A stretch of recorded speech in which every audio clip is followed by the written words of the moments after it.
On va commencer déjà par achat du billet d'avion. Tout simplement, quand est-ce qu'il faut l'acheter, sur quel site, qu'est-ce qu'il faut utiliser, etc. Alors, pour mettre toutes les chances de votre côté, vous pouvez commencer à tester l'application Hopper. Hopper, ça s'écrit comme ça. Je vous écris dans la fenêtre là. Hopper. Alors, en fait, cette application, elle prédit les prix du billet avant le départ. Et elle est très précise à 95%.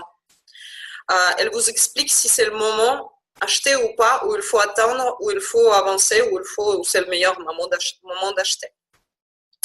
Alors, autre outil à essayer, en tout cas, c'est le site qui vous propose de créer une alerte qui intervient dans les 24 heures après l'achat de votre billet.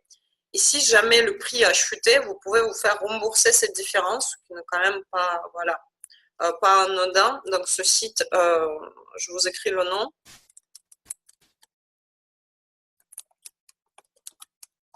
Voilà. Donc l'application Hopper qui prédit les prix des billets en amont.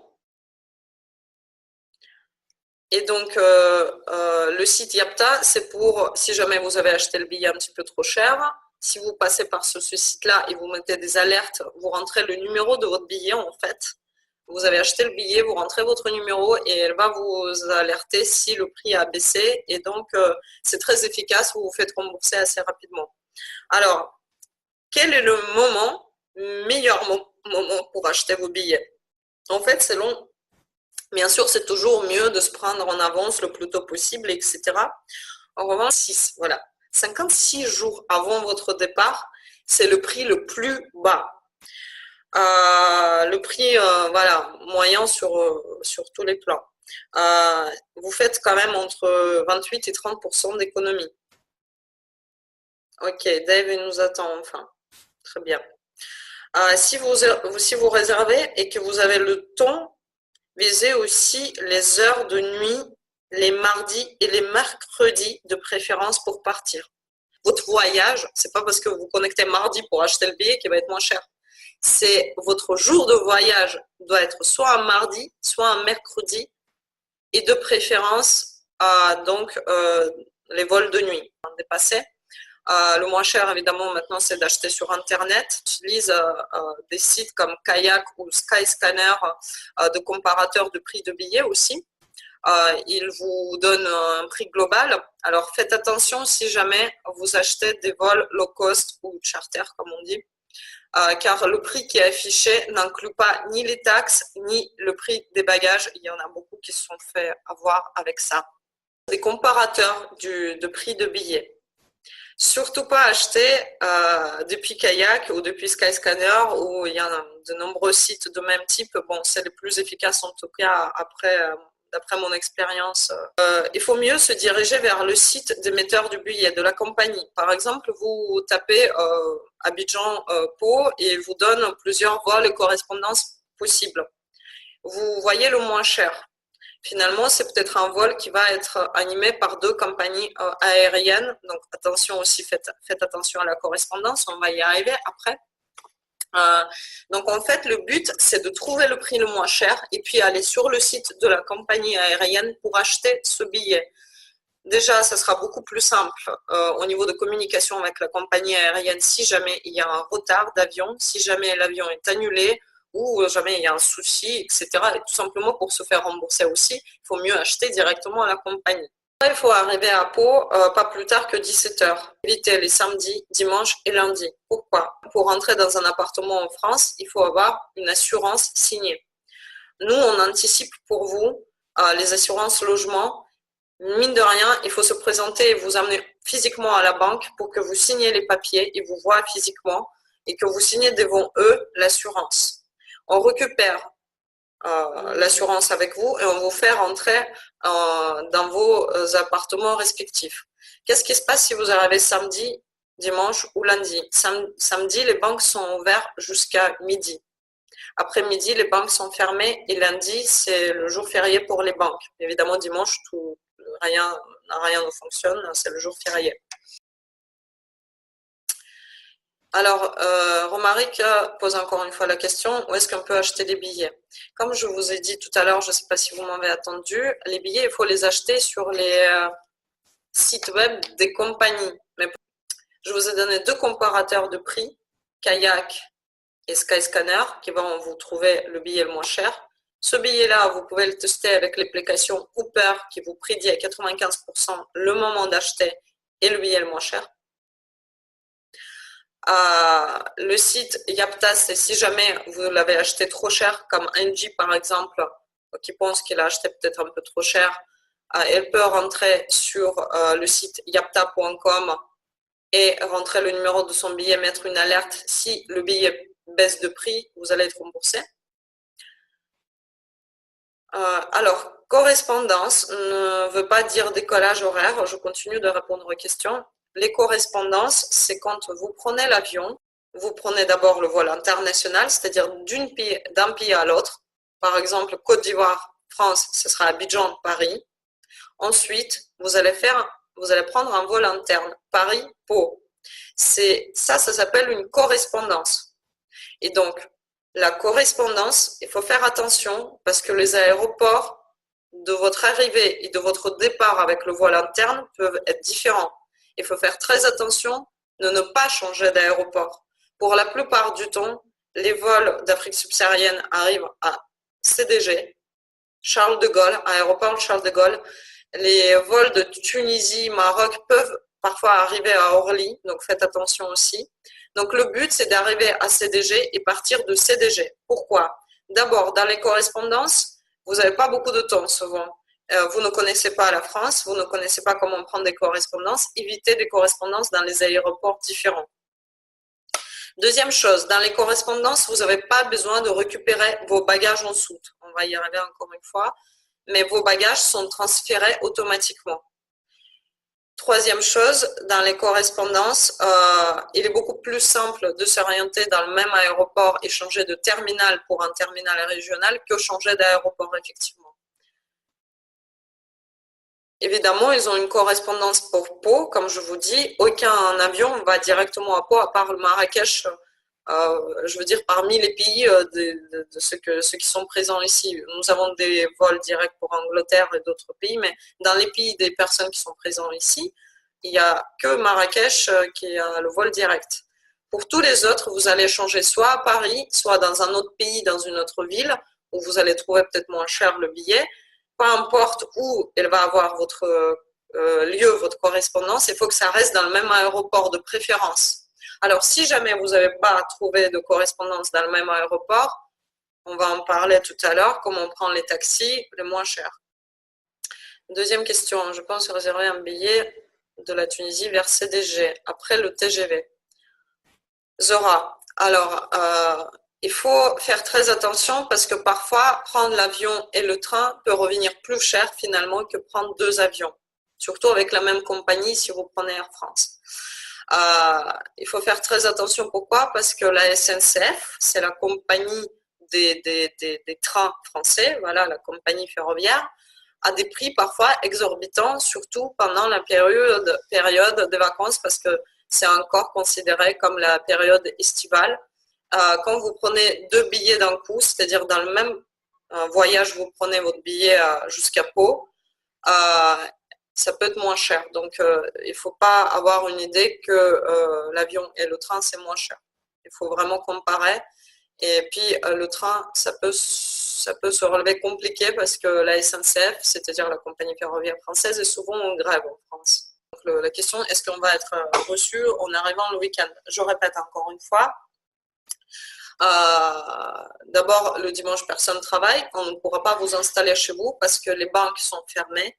Toutes les institutions sont fermées, on ne pourra pas récupérer vos papiers, nous n'avons pas le droit de signer quoi que ce soit à votre place, donc on vous récupère à l'aéroport, on vous amène à la banque, on vous présente déjà, tous les papiers sont prêts, vous avez qu'à lire et mettre les signatures, on prend les papiers, on vous ramène dans votre nouveau appartement, on fait l'état des lieux avec vous et on montre l'assurance à votre propriétaire, comme quoi vous avez le droit d'occuper l'appartement, l'assurance donc logement. Alors ceux qui arrivent à Toulouse ou Bordeaux, c'est pas loin, c'est à 2 heures, regardez 8 bus ou Flexibus C'est des bus vraiment pas chers.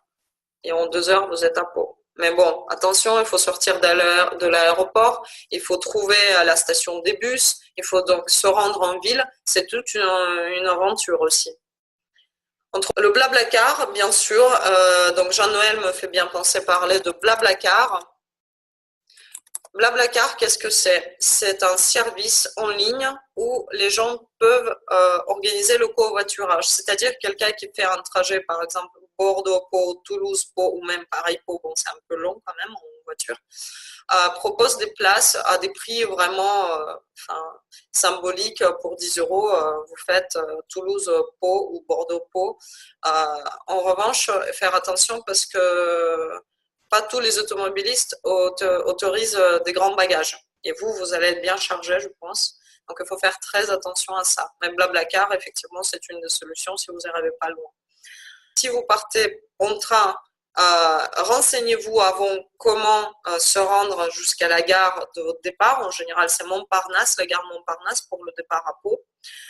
Et donc, en sortant de l'aéroport, vous allez tomber devant de nombreux taxis et faire attention de prendre des taxis labellisés, c'est-à-dire les taxis dont vous avez une enseigne en sortant de l'aéroport taxi, vous avez une file d'attente qui tourne comme ça. Ce sont des taxis officiels de l'aéroport dont les tarifs sont fixes et dont les tarifs jusqu'à la gare sont autour de 60-70 euros.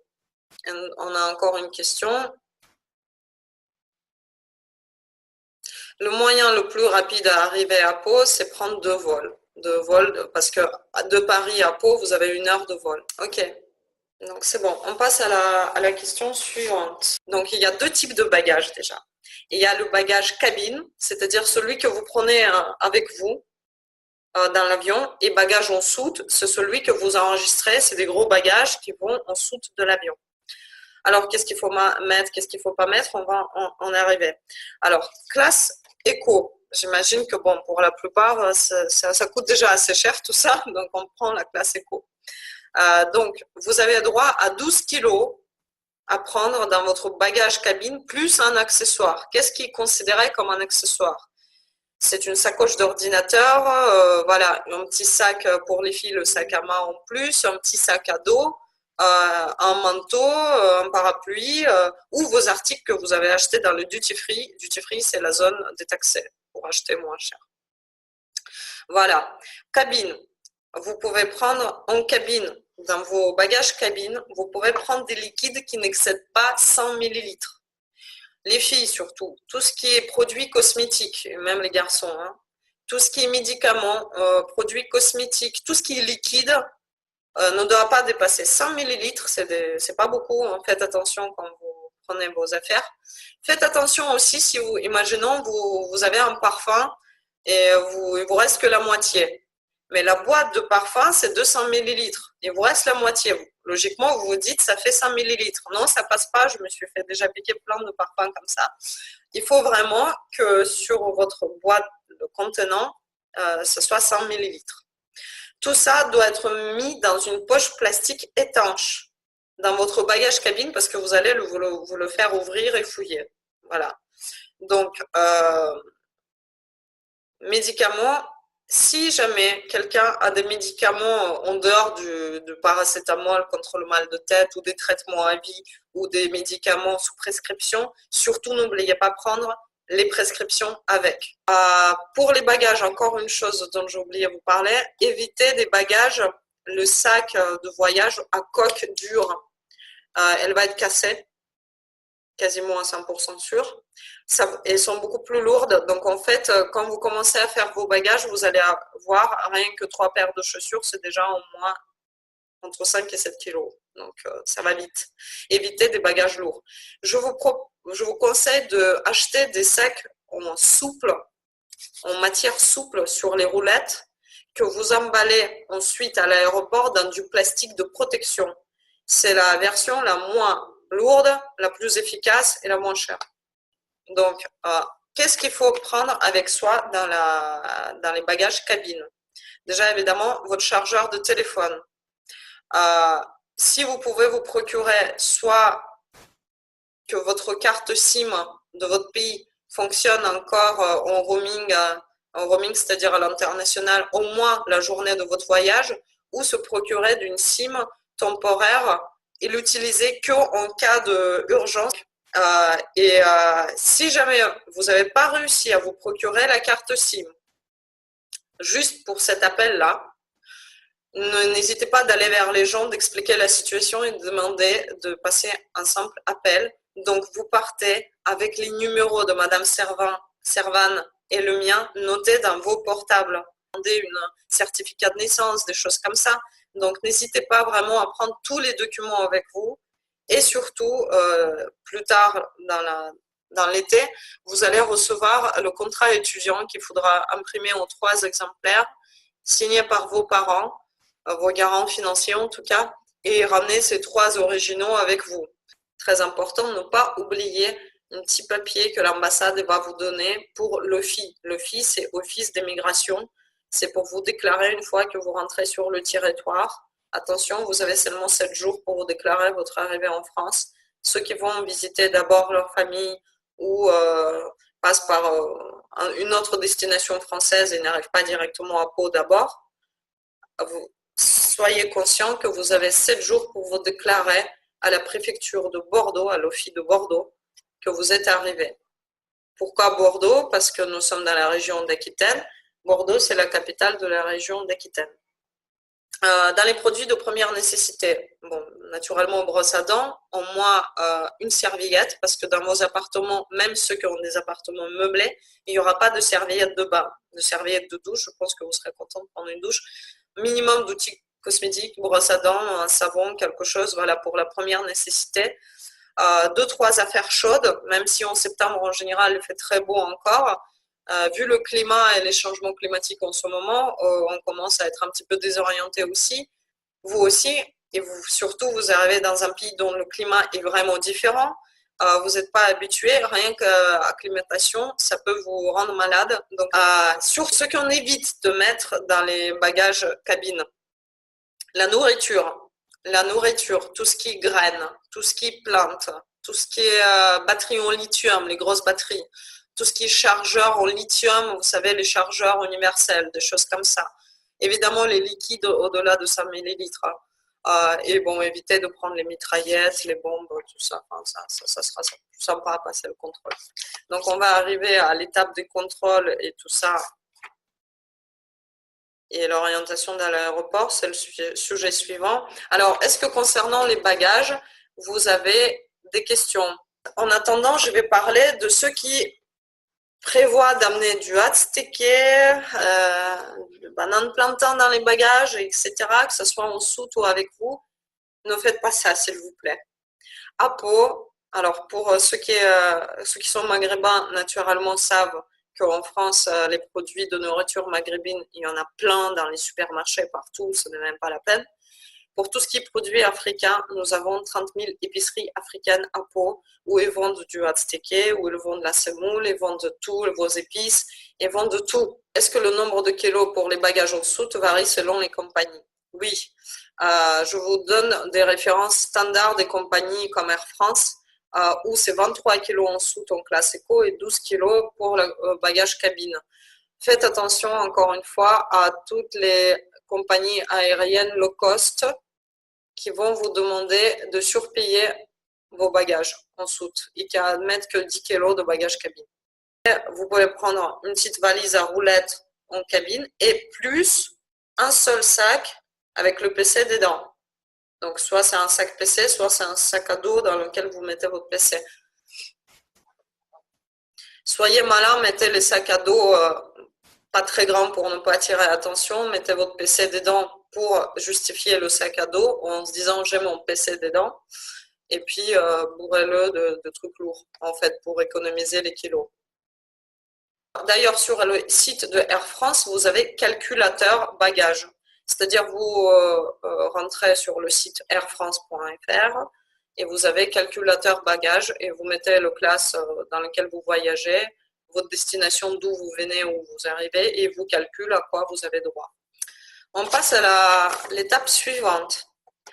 Alors, l'arrivée à l'aéroport depuis votre domicile et puis toutes les étapes qui vous attendent à l'aéroport. En moyenne, un enregistrement pour un vol international, c'est-à-dire au départ de votre pays pour arriver en France, commence 2 heures avant. Vous avez décidé de voyager en groupe ou acheter les billets pour le même vol, le même jour. Dès qu'il vous reste, par exemple, votre avion, il est mercredi à 23h30.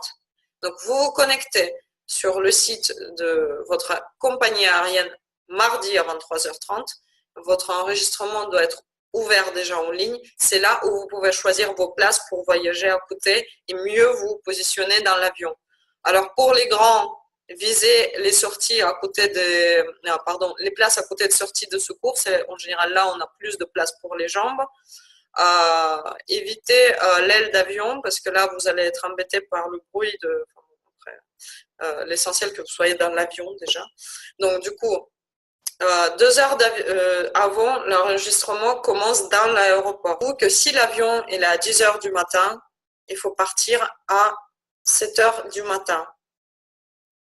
Pour arriver à l'aéroport à 8 heures, vous enregistrez. Moi, je prendrais même une petite marge et je partirai même vers 6h30. Il faut mieux attendre qu'arriver en retard. C'est la règle d'or.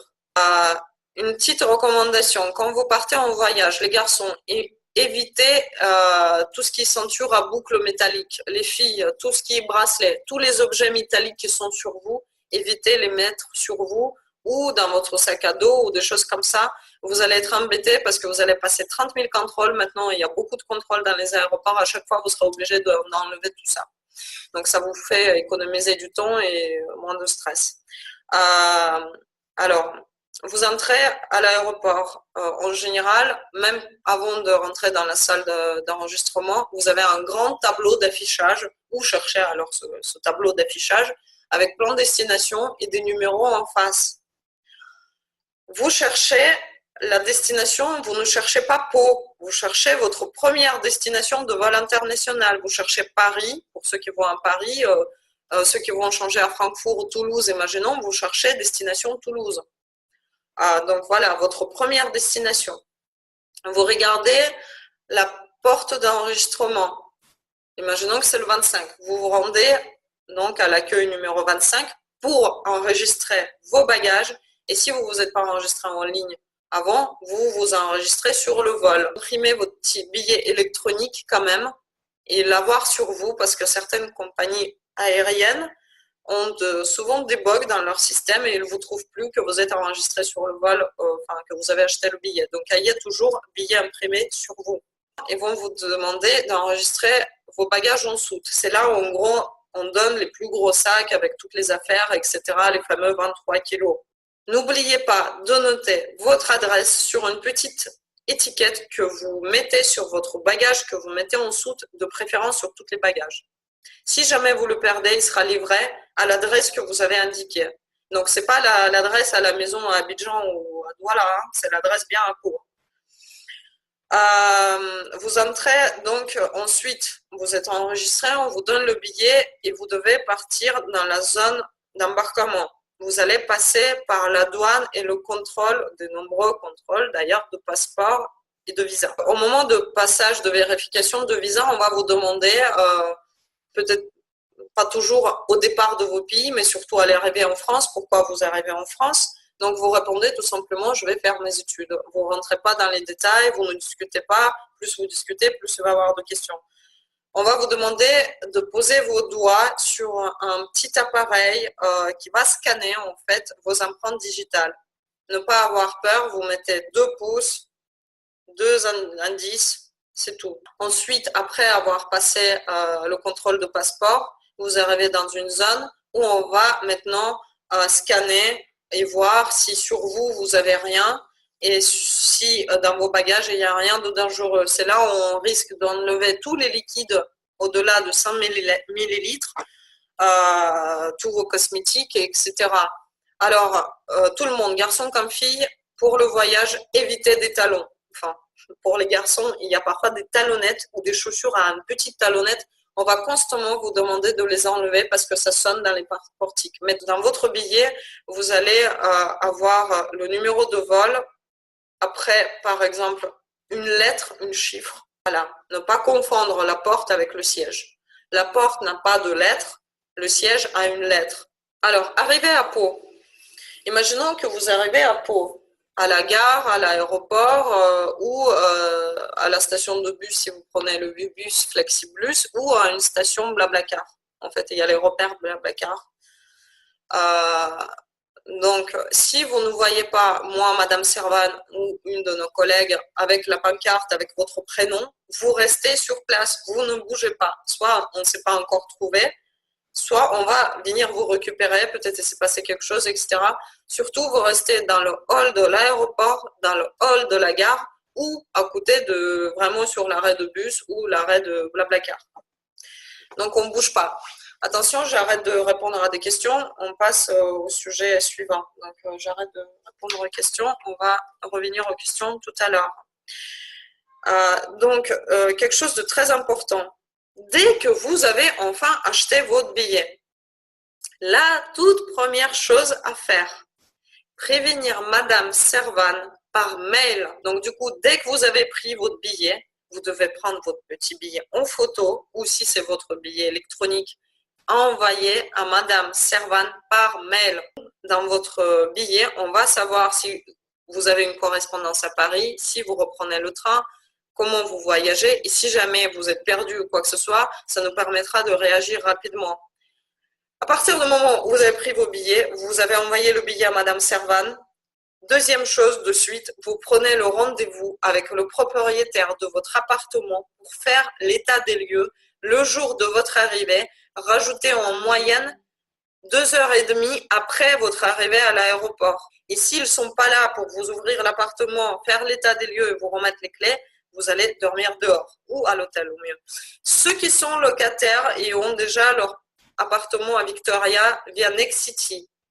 Next City, il faut les prévenir 2 à 3 semaines en avance.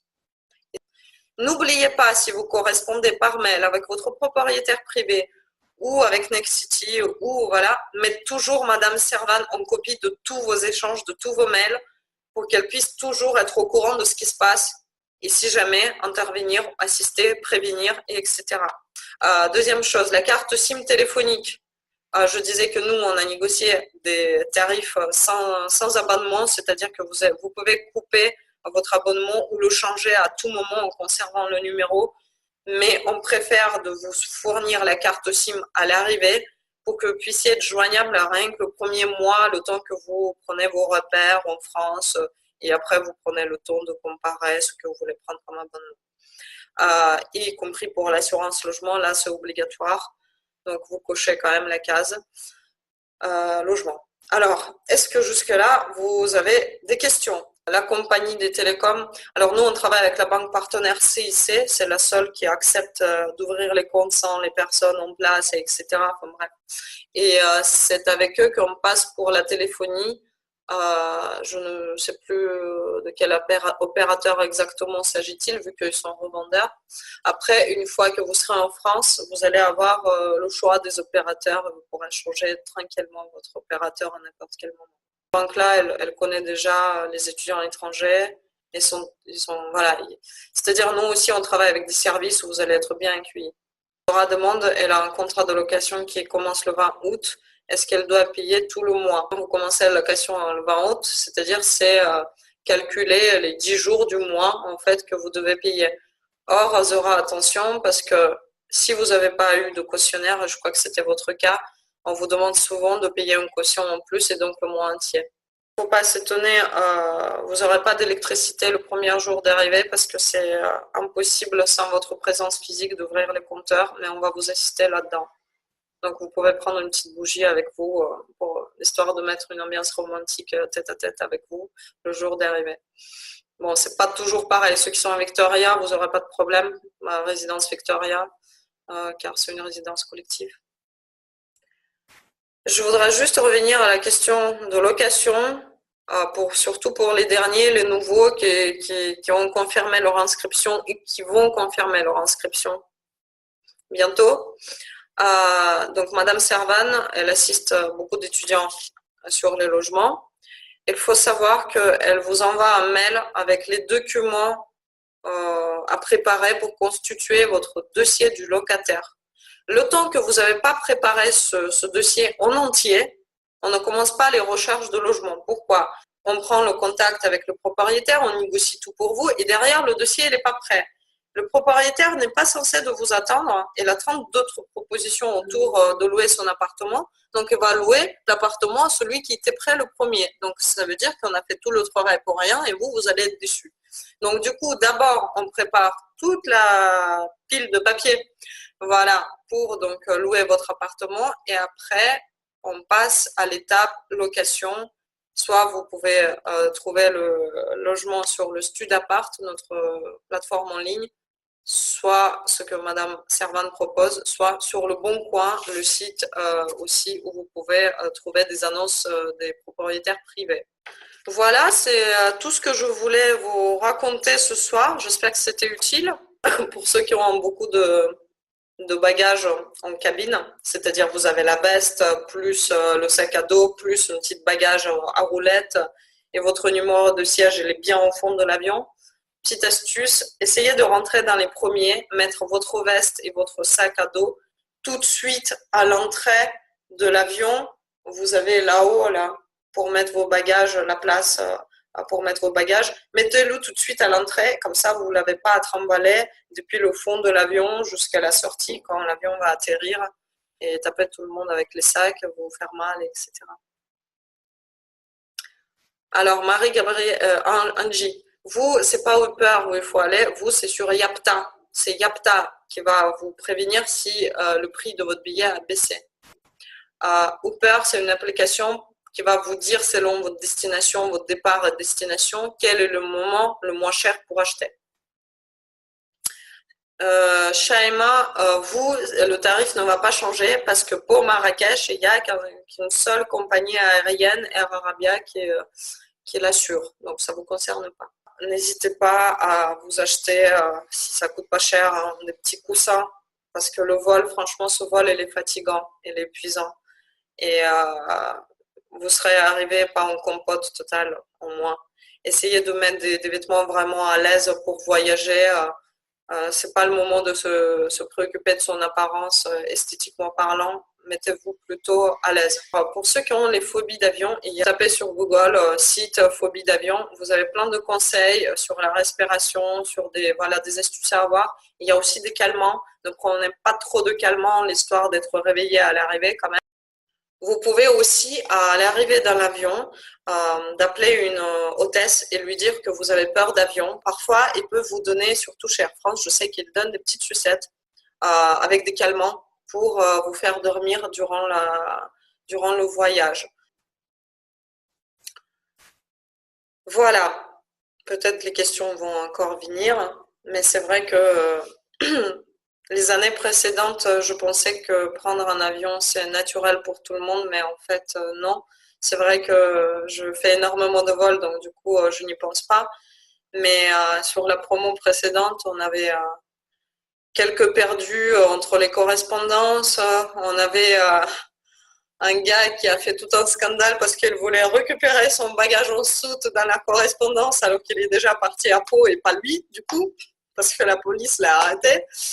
On a eu toutes sortes d'aventures. Donc, du coup, cette année, on a décidé de vraiment tout bien expliquer.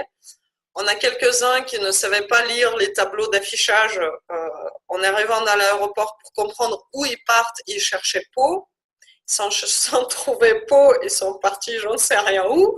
Donc, du coup, attention, vous regardez bien la première ville de votre arrivée, dans le pays où vous arrivez. L'option venir en bateau, pourquoi pas, depuis Maroc.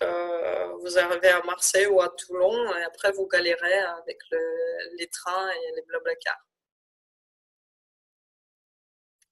Ce qui arrive de Tunisie, vous pouvez arriver effectivement à Toulouse et prendre le train. C'est vrai que depuis Toulouse, la correspondance jusqu'à la gare, elle est plus simple parce que l'arrêt de train, pour aller à la gare, elle n'est pas loin.